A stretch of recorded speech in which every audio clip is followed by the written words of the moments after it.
Las aves rapaces son los cazadores del cielo, carnívoros fuertemente equipados cuyas raíces llegan hasta la época de los dinosaurios. La mayoría, como las águilas y los halcones, cazan durante el día. Sin embargo, el búho es capaz de detectar a su presa por la noche, con un cuerpo diseñado para atacar e incluso matar en la oscuridad más absoluta.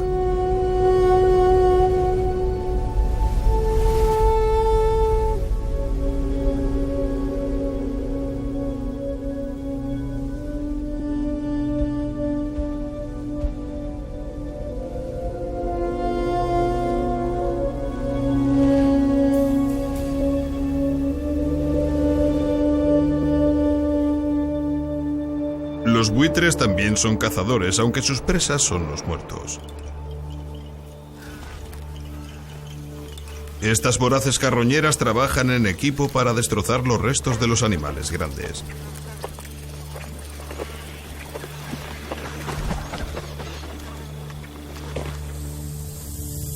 Teniendo en cuenta su gran variedad, las aves rapaces son salvajes y gráciles. Son las monarcas naturales del aire.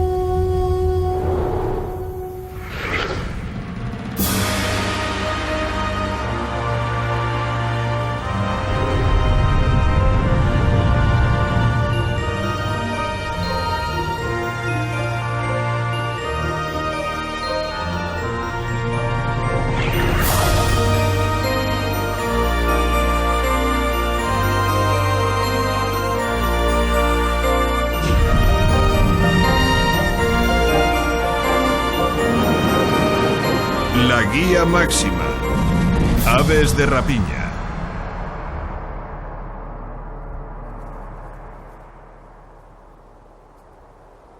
Escocia en abril. Las nieves tardías cubren el terreno. Un águila dorada macho está a la caza de alimentos. Al igual que otras aves rapaces, todos los componentes de su anatomía se combinan para crear un depredador altamente eficiente. Unas garras potentes con las que asir la presa, un pecho musculoso y unas poderosas alas que le ayudan a levantarla. Un pico afilado para desgarrarla. Son las características definitorias de las aves denominadas aves rapaces.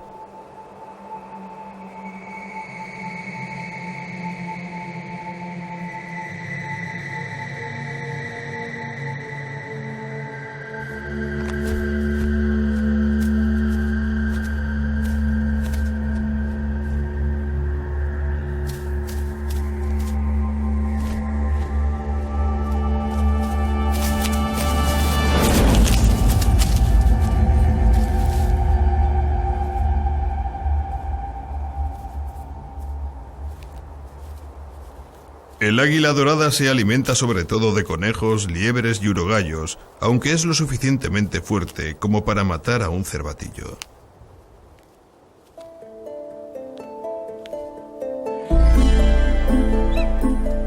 Las águilas doradas son aves rapaces de las más grandes que existen. Pueden llegar a medir 90 centímetros desde el pico a la cola y con una envergadura de 2 metros 10 centímetros.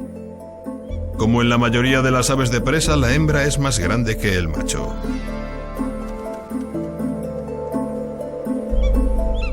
Junto con los aguiluchos, halcones, milanos y las águilas ratoneras, son rapaces diurnas, lo que significa que cazan durante el día.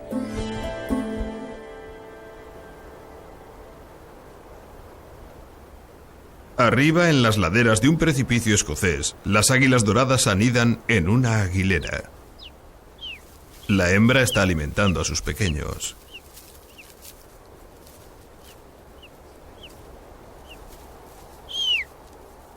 Desgarra la carne en pequeñas tiras para que a los pequeños les resulte más fácil digerirla.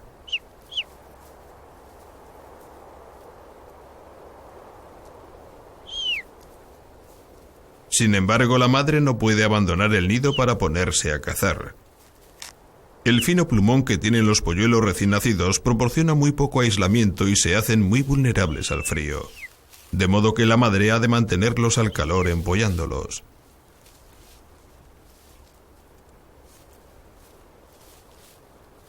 Durante los 10 días siguientes, toda la familia dependerá de las habilidades cazadoras del macho.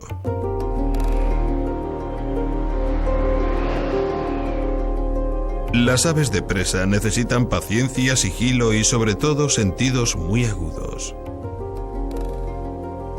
Las águilas confían sobre todo en la vista.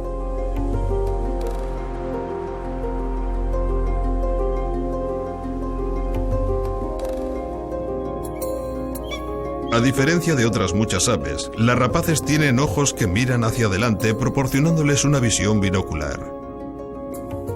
Al utilizar ambos ojos para ver el mismo objeto, son capaces de ver este en profundidad y calcular las distancias con una gran precisión. También poseen un tercer párpado, llamado membrana nictitante, que protege los ojos, sobre todo cuando atacan.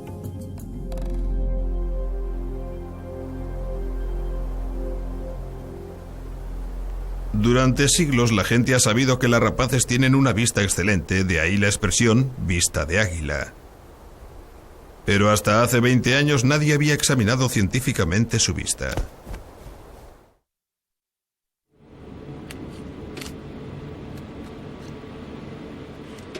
Liz Raymond, una científica investigadora australiana, fue la primera en desarrollar una prueba para examinar la vista de las águilas.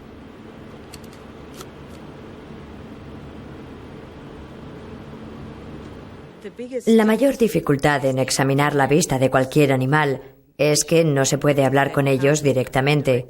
Por lo tanto, hay que hacerlo por medios indirectos. Liz resolvió el problema con un sencillo e ingenioso experimento. En la primera fase preparó al águila para que distinguiera entre las imágenes que eran proyectadas sobre dos pantallas. Tenían dos elecciones. Una era la línea blanca y negra de igual anchura y la otra era una proyección de un campo gris homogéneo. Lo que pedía que hiciera el águila, después de prepararla durante mucho tiempo, era que volara las líneas blancas y negras. Si el ave hacía eso, entonces como recompensa recibía un trozo de comida. Luego Liz hizo que de forma progresiva las líneas fueran cada vez más finas. La idea era determinar cuándo el águila ya no era capaz de distinguir la pantalla con las líneas de la pantalla gris. En ese momento el águila no sabría hacia qué pantalla debería volar. Cuando cometía errores o cuando acertaba en un 50% y se equivocaba en un 50%, se afirmaba el límite de su capacidad resolutoria. Liz luego pudo comparar la vista de las águilas con la de los humanos. Los resultados fueron sorprendentes. Si te pones el dedo pulgar a esta distancia, y si cruzando por el pulgar dibujas 60 líneas negras de igual anchura y separadas por unas líneas blancas de igual anchura, ese es el total que los humanos logran resolver. Pero el águila era capaz de ver hasta un total de 132 líneas negras, es decir, unas 2 veces y media lo que los humanos son capaces de ver. Una de las razones por las que tienen una visión tan potente está en sus grandes ojos. Si nuestros ojos tuvieran un tamaño en esa misma proporción, teniendo en cuenta las dimensiones de nuestro cuerpo, serían tan grandes como naranjas. Unos ojos grandes permiten que se proyecte una imagen más grande sobre la retina en la parte posterior del ojo. Dicha imagen es descodificada en cuanto al color y los detalles por unos receptores sensibles a la luz denominados conos. La retina de un águila tiene 600.000 conos por milímetro cuadrado, 4 veces más que los humanos. Pero los ojos de las águilas están prácticamente fijos en sus cuencas y solo pueden girar unos pocos grados. Para compensar esto, el cuello de las águilas es increíblemente flexible y puede girar una vuelta completa.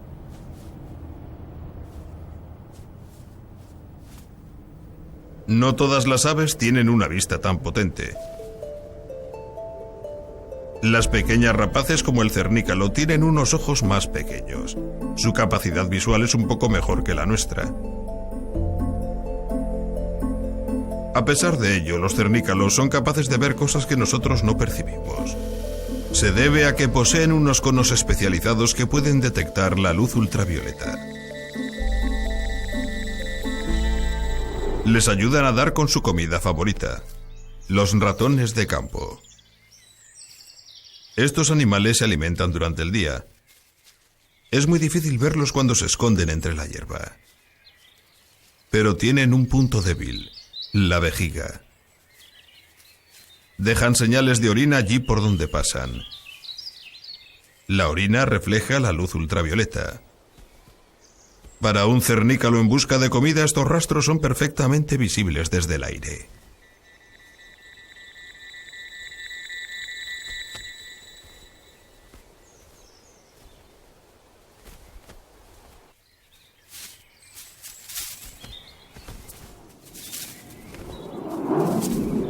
Esta vez el ratón de campo ha conseguido escapar. Al final del día, cuando desaparece la luz, las rapaces diurnas como el águila dorada abandonan la caza.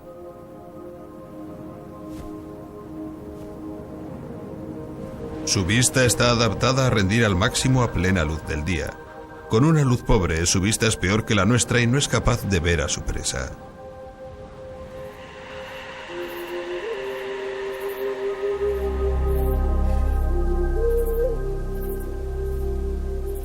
En cuanto asoma la luna, las aves rapaces nocturnas salen a cazar. En la oscuridad, el búho de los graneros se siente totalmente en casa.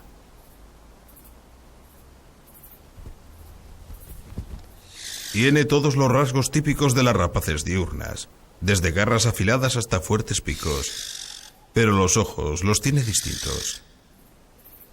En unas condiciones donde hay una iluminación con luz pobre, son 100 veces más sensibles que los nuestros.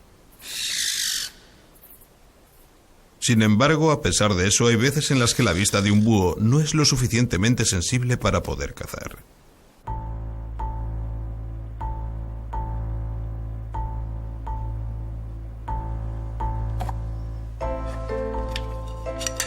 La película de estos rollos fue la primera prueba fotográfica de que los búhos eran capaces de cazar en total oscuridad.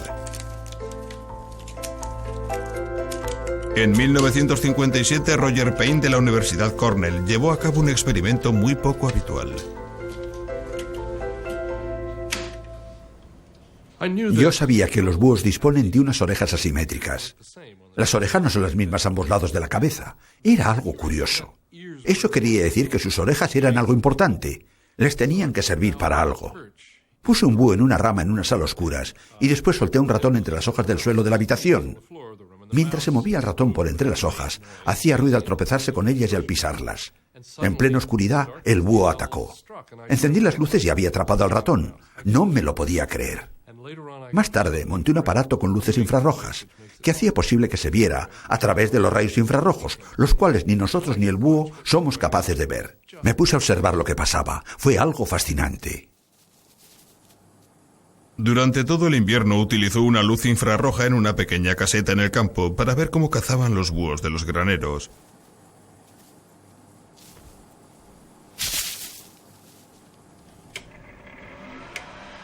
Lo filmó todo en una película de infrarrojos.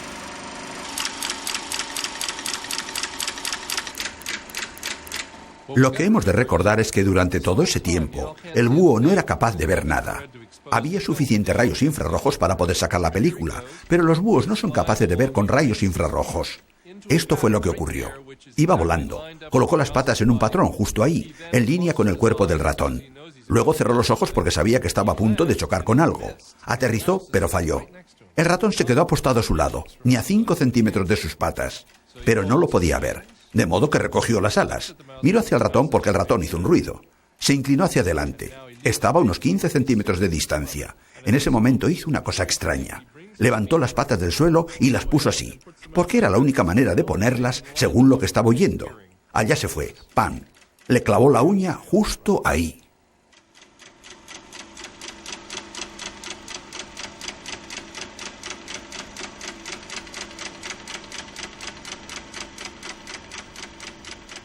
Para asegurarme de que no se estaba guiando por el olor del ratón, o de que por alguna razón no había visto al ratón, o que quizá lograra ver al ratón por los infrarrojos que desprendía el calor del ratón, cogí un pequeño trozo de papel, lo fui arrastrando por entre las hojas y el búho se echó encima del papel. El papel es inodoro, no despide ningún infrarrojo. A nadie le parece que se trate de un ratón, ni siquiera un búho. Consiguientemente tuvo que ser el sonido. Estaba utilizando los sonidos. A simple vista no parece que el búho de los graneros vaya provisto de orejas, a diferencia de su primo, el búho de las largas orejas. Las apariencias, sin embargo, pueden ser engañosas. Los penachos solo están para ser exhibidos. Sus auténticos oídos, al igual que en el búho de los graneros, están ocultos bajo las plumas, cerca de los ojos. Todo el aspecto que presenta un búho. La razón por la que un búho tiene el aspecto de un búho tiene que ver con las adaptaciones acústicas. En otras palabras, en las adaptaciones que ha sufrido para oír mejor. Una de las más obvias es el círculo de plumas que tiene ambos lados de la cabeza. En realidad, se trata de una parábola para recoger los sonidos hacia ese oído, y esta es otra parábola para recoger los sonidos para ese otro oído, que en realidad es algo como cuando ponemos la mano en forma de cuenco detrás de nuestros oídos, cuando queremos oír algo mejor, porque se recoge más sonido. También se puede apreciar otra cosa peculiar. Los búhos se ponen cómodos con los picos apuntando hacia abajo, como ese que está mirando al mundo. La razón por la cual lo hacen así es porque así pueden maximizar la superficie sobre la que pueden recoger los sonidos. Si se tratara de un petirrojo o de algún otro pájaro, el pico se mantendría horizontalmente, pero no, lo ponen hacia abajo. Lo hacen así porque así esa dimensión de la cabeza es más grande que la propia cabeza. Esa postura es lo que hace que en parte un búho tenga el aspecto de un búho. El búho de los graneros localiza la dirección de un sonido de dos maneras. Cuando el ratón hace ruido, el sonido llega a un oído en una fracción de segundo antes de llegar al otro. Esa diminuta diferencia en el tiempo permite que el búho se imagine cuál es la dirección que sigue el ratón de izquierda a derecha. Cuando el ratón está justo delante del búho, el sonido le llega a los dos oídos exactamente al mismo tiempo. Es entonces cuando ha de calcular si el ratón está arriba o abajo. Si se corta ese conjunto de plumas justo en el mismo centro, eso ayuda a que el flujo del aire vaya muy suave, y entonces se consigue lo que hemos hecho con este búho, que es un búho disecado, al que se le han quitado las plumas y nada más que las plumas. Se puede apreciar que hay dos repliegues en la piel. Dichos repliegues están directamente delante de la apertura del oído. La apertura del oído está justo aquí detrás, pero están colocadas asimétricamente. Una está más alta que la otra. En realidad, esta está más baja que esa. Esos pliegues asimétricos recogen el sonido producido por el ratón de varias maneras. El ruido de las hojas que se mueven proceden de debajo del búho. El sonido pasa por debajo del pliegue superior que está en el lado derecho de la cabeza y que rebota en la gorguera dentro del oído.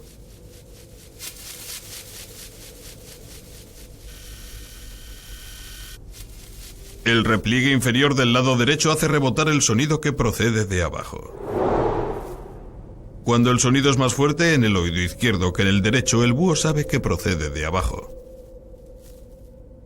Al combinar la información que procede de abajo a arriba con la que procede de izquierda a derecha, queda señalada la posición del ratón con gran precisión.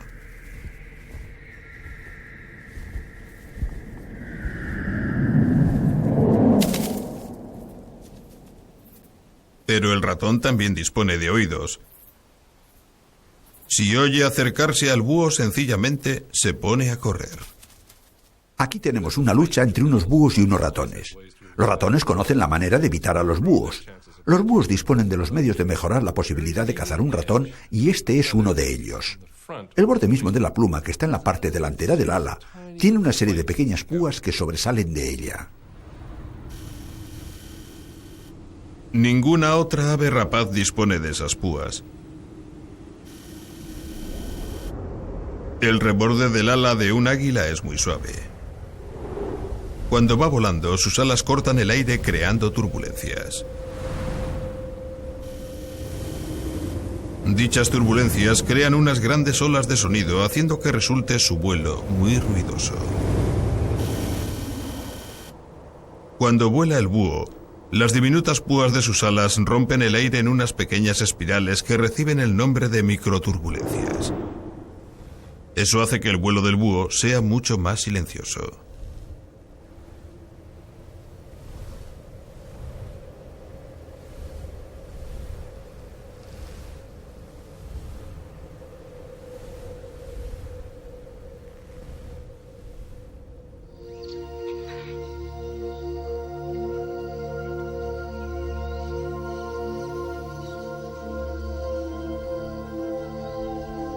Los buitres pavo que pululan por las selvas tropicales de América del Sur tampoco son capaces de ver su comida.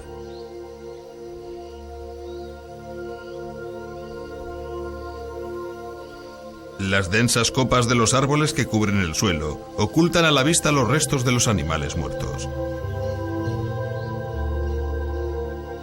Ha sido un misterio hasta finales de los años 30 cómo conseguían localizar su alimento dichas carroñeras.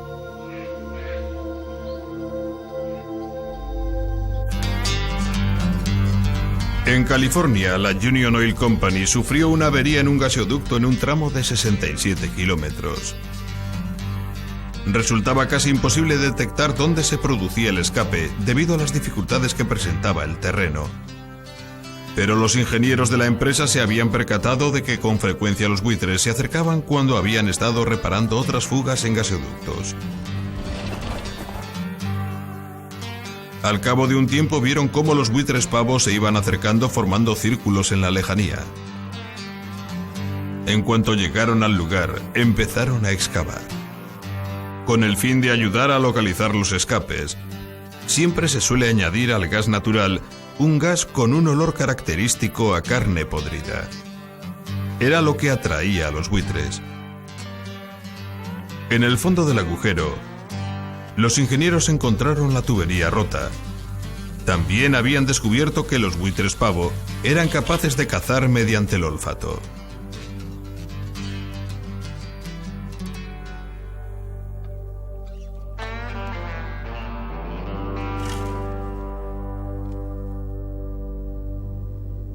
Los buitres pavo tienen unos orificios nasales tan grandes que se puede ver a través de ellos.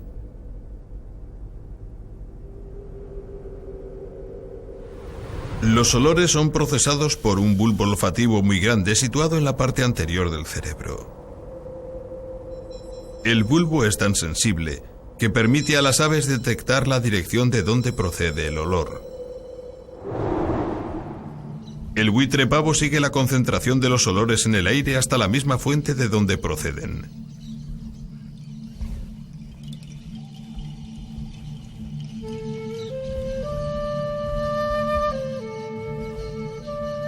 Este sentido tan agudo proporciona un buen servicio a otros buitres. Mientras el buitre pavo vuela bajo, por encima del techo de la selva, los demás buitres vuelan muy por encima a la espera y observando. Dichas aves tienen un sentido del olfato menos desarrollado y dependen del buitre pavo para que les guíe hasta la comida. Cuando éste baja, los demás le siguen.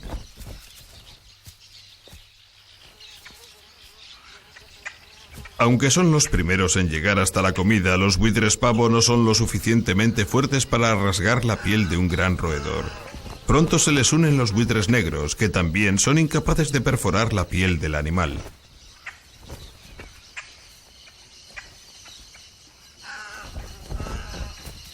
Han de esperar la llegada del buitre rey.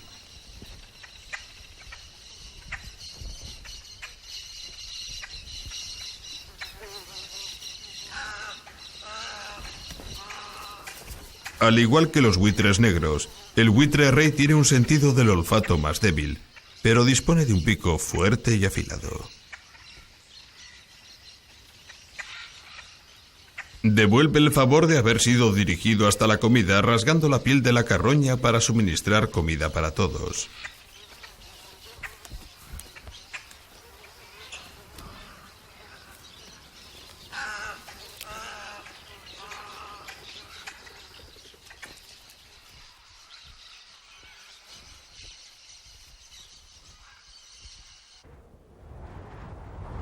De regreso a Escocia, ya es mayo. Los polluelos recién nacidos del águila dorada tienen 7 semanas.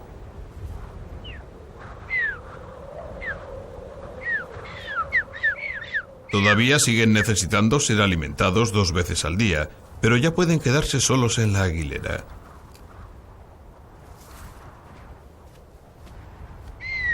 Están provistos de una capa más espesa de plumas leonadas y ya no dependen del calor de la madre. Las plumas que desarrollen más tarde les llevarán mucho más lejos. Una típica ave de presa tiene más de 7.000 plumas y cada una desempeña su propio papel. Hay otras que son impermeables al agua. Y tienen además las que les van a permitir alzar el vuelo. Antes de ponerse a volar, levanta y desata las plumas colocando cada una en su sitio. Posteriormente salta.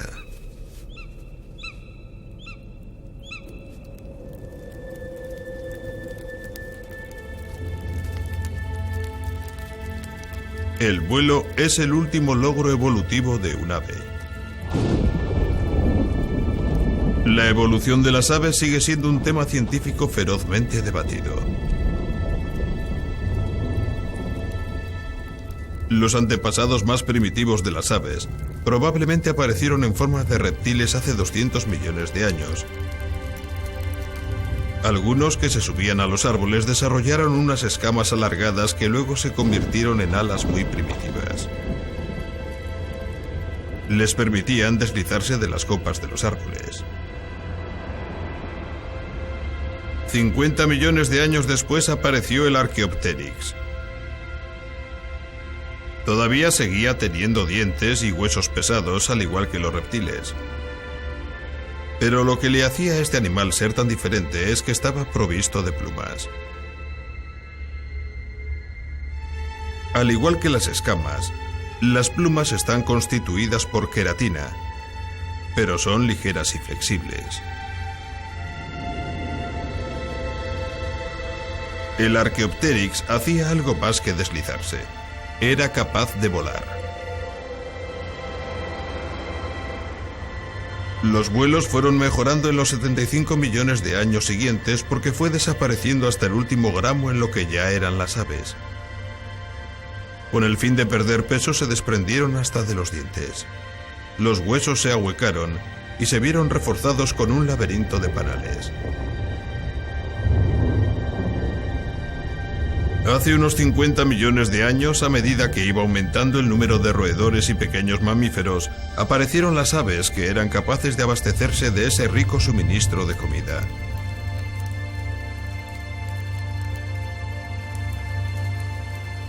Había nacido la moderna ave rapaz.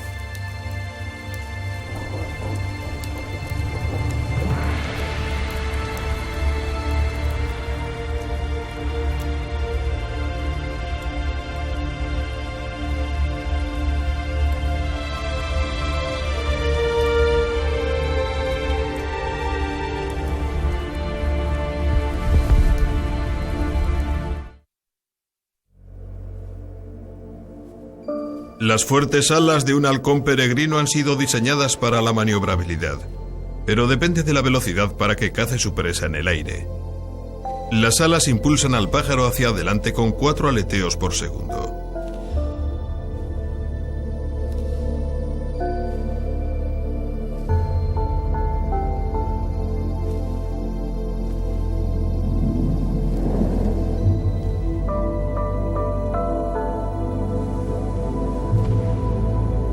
Las alas de un águila no han sido diseñadas para que cojan velocidad. Su forma y una envergadura de 2 metros le permiten remontarse sobre grandes zonas en busca de la presa que va a ras de suelo.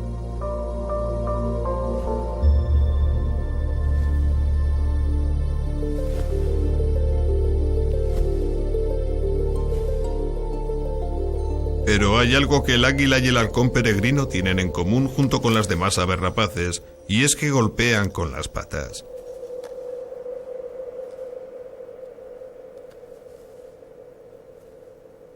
Cada pata está armada con 4 garras que perforan la piel como si fueran dagas. En el águila pueden llegar a medir más de 5 centímetros. Cuando agarran una presa sobre una rama, las rapaces disponen en las patas de un mecanismo de cierre especial que evita que la presa se deslice. Funciona como si fuera un trinquete. Mientras los dedos se agarran, las garras colocan la presa en su sitio. Cuando quiere soltarlos, el ave suelta la vaina exterior de la garra y suelta la caza.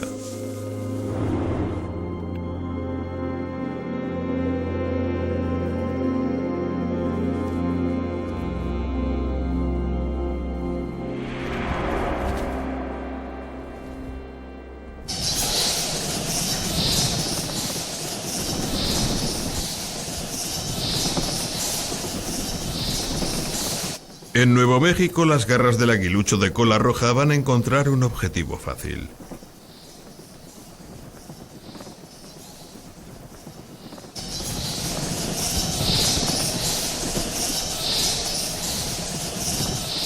En cuanto se pone el sol, los murciélagos salen de las cuevas para empezar a alimentarse por la noche.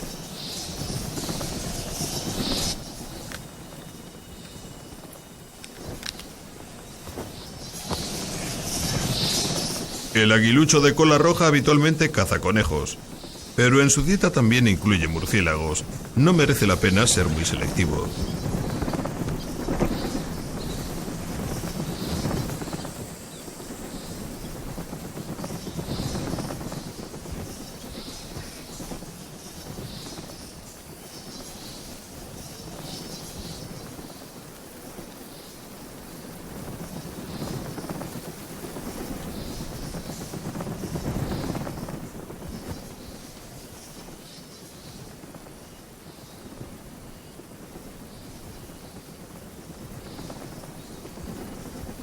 Las rapaces, cuando comen la presa, exhiben la pericia de un carnicero experimentado.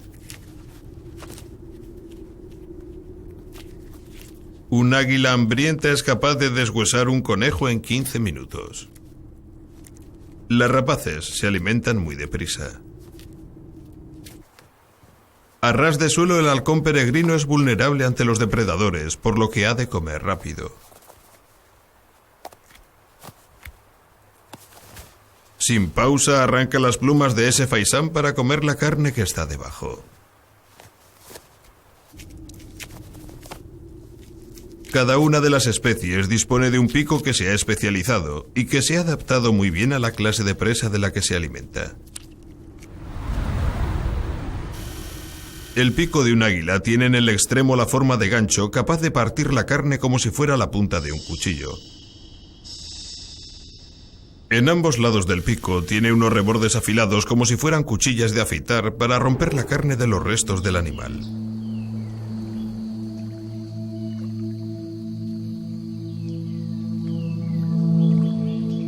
En las tierras pantanosas de Florida, una de las especies de milano tiene un pico que se ha adaptado a tan solo una fuente de alimentos.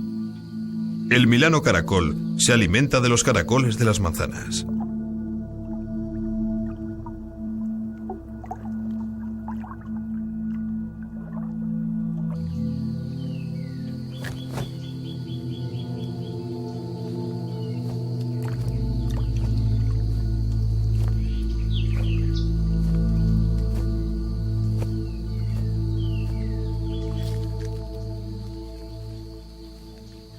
Su delgado y curvo pico está tan bien diseñado como para arrancar a un pequeño caracol de su concha, y no se alimenta de nada más.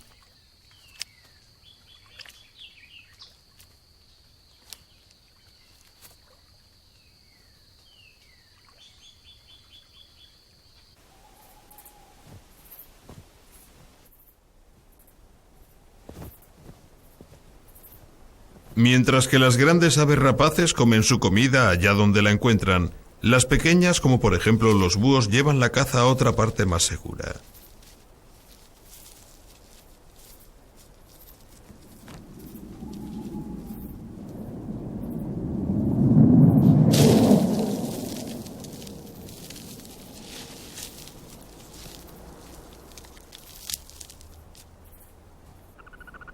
El aparato digestivo de una rapaz, con sus jugos gástricos especiales, ha sido preparado para que pueda arreglárselas con una dieta exclusivamente basada en la carne.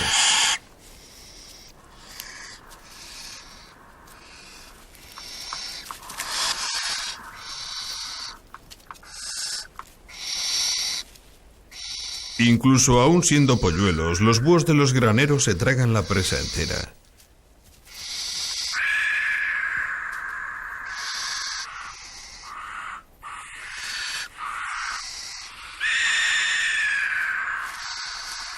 Posteriormente, utilizan un órgano interno que separa la carne de los huesos y de la piel. En vez de dientes con los que desgarrar la comida, los búhos disponen de una molleja, un estómago muscular que tritura los alimentos. La carne es digerida por los ácidos y los huesos y la piel forman unas pequeñas bolas que son regurgitadas. La disección de una de esas bolas pone de manifiesto la dieta del búho. En una semana cualquiera habrá comido 12 ratones de campo, 14 ratoncillos y 8 musarañas.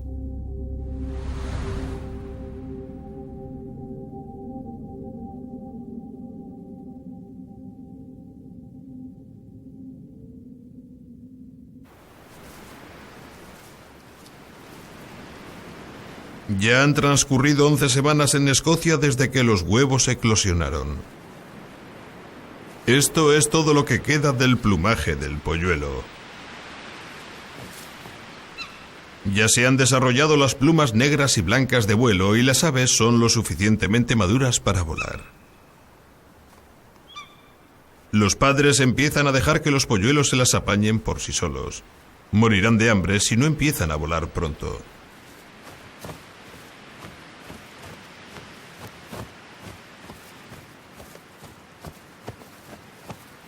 Estos primeros aleteos son esenciales para la preparación del vuelo. Refuerzan los músculos y fortalecen las alas.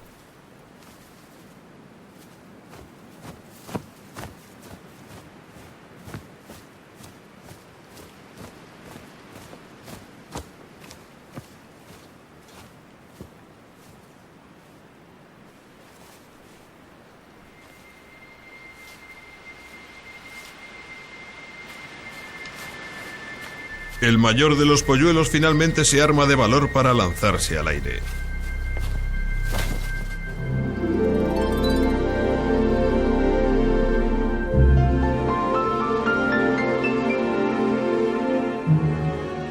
Su vuelo inaugural acaba en un torpe aterrizaje. Para cualquier ave rapaz, el primer año de su vida es el más duro. Más de la mitad morirán en los 12 primeros meses de vida, sobre todo a causa del hambre. Para sobrevivir, estas aves necesitarán encontrar lugares donde puedan cazar y reproducirse.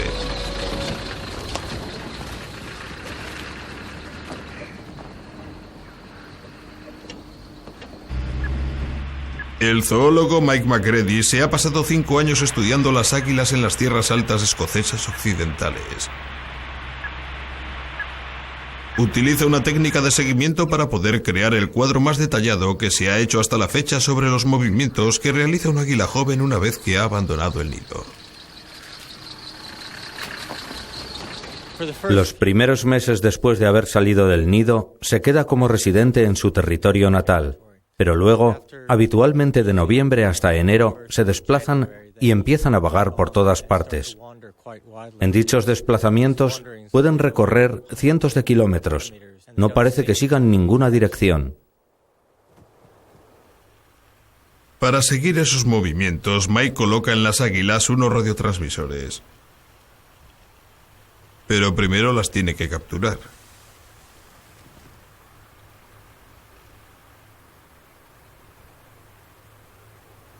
A unos 70 metros del escondite, Mike ha puesto un conejo muerto como cebo en una de las trampas.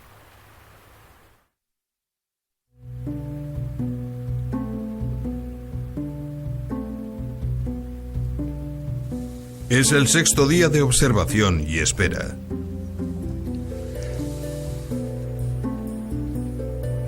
Cuando detecta que hay un águila volando por encima, no tiene ninguna garantía de que ésta se sienta tentada por el cebo. Y aunque sea así, los problemas de Mike no han hecho más que comenzar.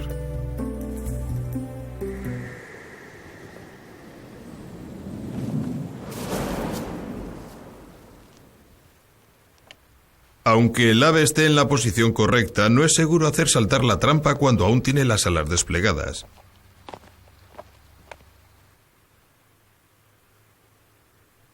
Por fin, pliega las alas.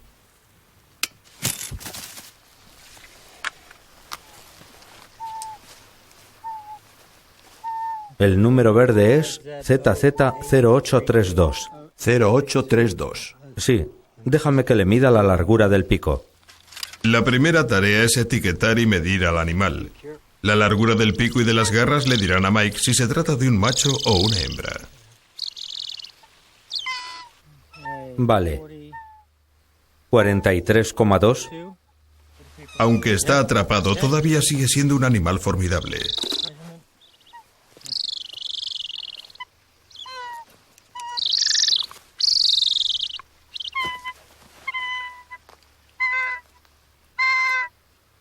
$49,4. Tiene el pico y las garras cortadas, por lo que Mike sabe que es un macho. Muy bien. ¿Estamos preparados para colocarle la placa?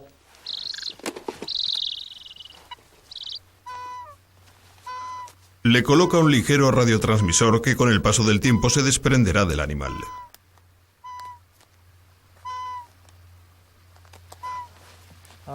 Es un pequeño transmisor para la cola, de modo que su duración dependerá de las colas, de cuánto tiempo le vaya a durar la cola. He intentado colocárselo en una pluma relativamente nueva, porque las águilas no cambian todas las plumas en un año en concreto. Espero que este pájaro conserve el transmisor por lo menos tanto tiempo como dure la vida del transmisor, que ronda aproximadamente los 2 años.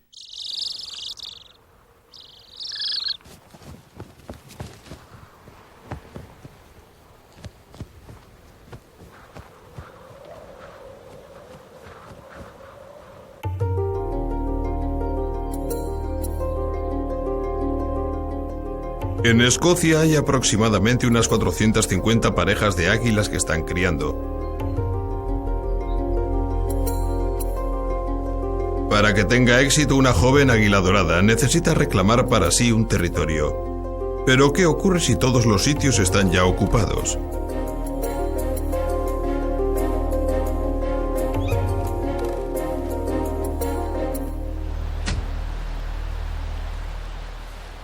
Hoy Mike ha captado la señal de una joven águila macho y la ha seguido hasta su fuente.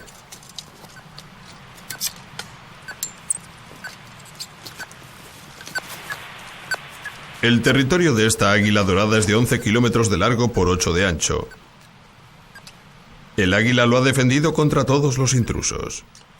Exactamente igual a cualquier otro animal territorial, mantienen su territorio con un gran desgaste de energía. La razón por la que lo hacen es que son muy importantes para la reproducción los recursos existentes dentro de ese territorio.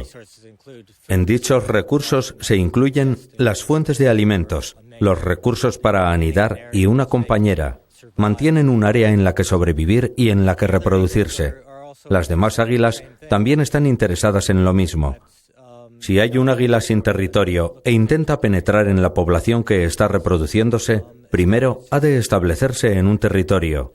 Desde el trabajo que estamos realizando podemos afirmar que algunas águilas se muestran muy agresivas en lo que respecta al establecimiento de la territorialidad. Mike ha descubierto recientemente lo agresivas que pueden ser las águilas. En 1992 colocó una placa en un macho de un par de águilas que estaban criando. Siguió los movimientos del ave durante 1 año y medio hasta que con el paso del tiempo perdió el contacto.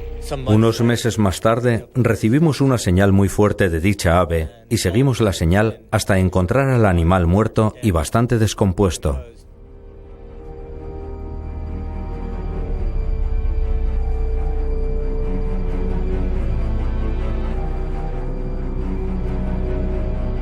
Lo que descubrió a continuación fue una completa sorpresa. Una vez que limpiamos el cráneo y todo el esqueleto, caímos en la cuenta de cuál había sido la causa de la muerte del animal. Había sufrido una herida probablemente por parte de otra águila. Debió ser otra águila. No puedo imaginarme nada que fuera capaz de provocar una herida así en un águila adulta.